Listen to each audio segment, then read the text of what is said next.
Nima uchun ba'zi insonlarda saraton kasalligiga chalinish ehtimoli kam? Nega fillar hech qachon rak bo'lmaydi? Bu bittagina oqsil insonlarda hech qachon saraton kasalligiga chalinmaslik sababini tushuntirib berishi mumkin. Bu oqsil P53 oqsili deb ataladi.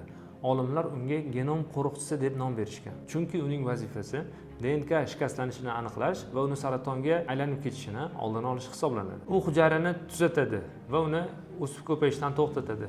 Agarda jarayon yomon bo'lsa, hujayrani o'zini o'zi o'ldirishiga sababchi bo'ladi. Ko'pchilik odamlarda P53 oqsili normal holatda ishlaydi, lekin ba'zi bir odamlarda bu oqsil juda ham aktiv bo'ladi. Olimlar insonlarning turmush tarzi va P53 oqsilini ishlashi o'rtasidagi bog'liqlikni aniqlashgan. Noto'g'ri ovqatlanish, jismoniy mashqlarning kamligi hamda chekish P53 oqsilini ish faoliyatiga salbiy ta'sir ko'rsatadi va uni samaradorligini pasaytiradi. Sog'lom odatlar esa uni o'z vazifasini yaxshiroq bajarishiga yordam beradi. Hozirgi paytda olimlar nima uchun aynan fillarda P53 oqsili mukammal holatda ishlashini o'rganib chiqishmoqda. Agar biz bu oqsil qanday ishlashini tushunib olsak, inson organizmidagi saraton kasalligini davolashga chora topgan bo'lamiz hamda juda ham ko'plab saraton kasalliklarini oldini olish yo'li paydo bo'ladi.